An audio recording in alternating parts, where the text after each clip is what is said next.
Hey guys, today I'm going to do first chapter Friday on The Handmaid's Tale by Margaret Atwood. So let me read the back of it before I jump into chapter 1. The Republic of Gilead offers Offred only one function, to breed. If she deviates, she will, like dissenters, be hanged at the wall or sent out to die slowly of radiation sickness. But even a repressive state cannot obliterate desire, neither Offred's nor that of the two men on which her future hangs. Brilliantly conceived and executed, this powerful vision of the future gives full rein to Margaret Atwood's irony, wit, and astute perception. All right, so here's chapter 1 of The Handmaid's Tale. Night. We slept in what had once been the gymnasium. The floor was varnished wood with stripes and circles painted on it for the games that were formerly played there. The hoops for the basketball nets were still in place, though the nets were gone.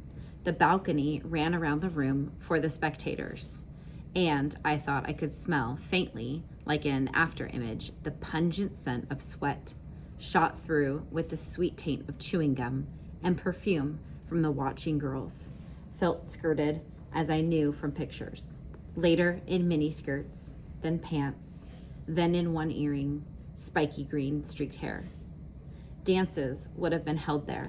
The music lingered, the pomposette possessed of unheard sound, style upon style, an undercurrent of drums, a forlorn wail, garlands made of tissue paper flowers, cardboard devils, a revolving ball of mirrors, powdering the dancers with a snow of light. There was old sex in the room and loneliness, the expectation of something without shape or name. I remember that yearning for something that was always about to happen and was never the same as the hands that were on us there and then, in the small of our back or out back in the parking lot or in the television room with the sound turned down and only the pictures flickering over lifting flesh. We yearned for the future. How did we learn it? That talent for insatiability. It was in the air, and it was still in the air, an afterthought as we tried to sleep, in the army cots that had been set up in rows, with spaces between so we could not talk. We had flannelette sheets like children's and army-issued blankets, old ones that still said U.S. We folded our clothes neatly and laid them on the stools at the ends of the beds. The lights were turned down, but not out. Aunt Sarah and Aunt Elizabeth patrolled. They had electric cattle prods slung on thongs from their leather belts. No gun, though. Even they could not be trusted with guns.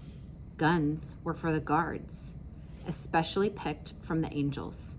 The guards weren't allowed inside the building except when called, and we weren't allowed out except for on our walks twice daily, 2 by 2 around the football field, which was enclosed now by chain link fence, topped with barbed wire. The angels stood outside of it with their backs to us. They were objects of fear to us, but of something else.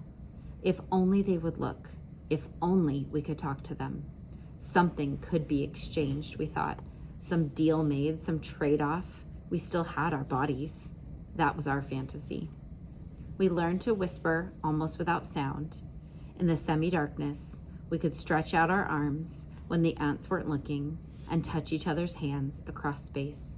We learned to lip read, our heads flat on the beds, turned sideways, watching each other's mouths. In this way, we exchanged names from bed to bed. Alma, Janine, Dolores, Moira, June. Handmaid's Tale.